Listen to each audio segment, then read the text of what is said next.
પારડી પોલીસે વલ્લભ આશ્રમ સ્કૂલ પાસેથી કાર આંતરી શંકાસ્પદ 4 ઈસમોને દબોચી લીધા। કંટ્રોલ રૂમથી મેસેજ મળતા એલર્ટ થયેલી પારડી પોલીસની ટીમે કરેલું સફળ ઓપરેશન મોક ડ્રીલ હતું।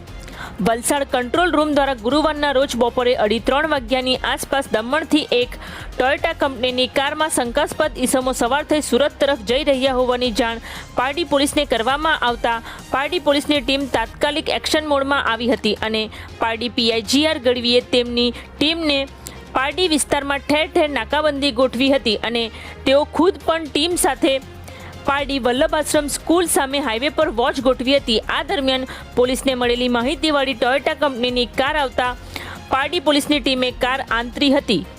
આ દરમિયાન ફિલ્મી દ્રશ્યો સર્જાયા હતા, જે જોઈ ત્યાંથી પસાર થતા લોકોમાં પણ શું ઘટના બની હશે તે વિશે ઉત્તેજના વ્યાપી હતી અને પોલીસે એકદમ ફિલ્મી સ્ટાઇલે કાર આંતરી શંકાસ્પદ 4 લોકોને ઝડપી લીધા હતા, જેઓ પાસેથી કારમાં બેગો હોય તેમાં પણ શંકાસ્પદ વસ્તુ હોવાનું જણાતા પારડી પોલીસે ઘટના સ્થળે તાત્કાલિક બોમ્બ ડિટેક્શન સ્ક્વોડ અને ડોગ સ્ક્વોડને તેડાવી લીધી હતી અને આખી કારની ચેકિંગ કરી હતી।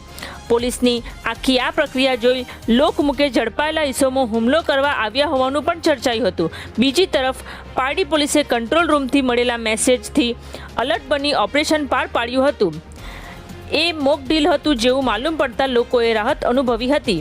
પોલીસ કર્મીઓની કુશળ કામગીરી અને ચપળતાનું પરીક્ષણ ઉપરી અધિકારીઓ દ્વારા અવારનવાર મોક ડ્રીલનું આયોજન કરવામાં આવતું હોય છે, ત્યારે આ અંતર્ગત આજ રોજ પારડી ખાતે એક મોક ડ્રીલનું આયોજન કરાયું હતું, જેમાં પારડી પોલીસની ટીમે સફળતાપૂર્વક આ ઓપરેશનને પાર પાડ્યું હતું।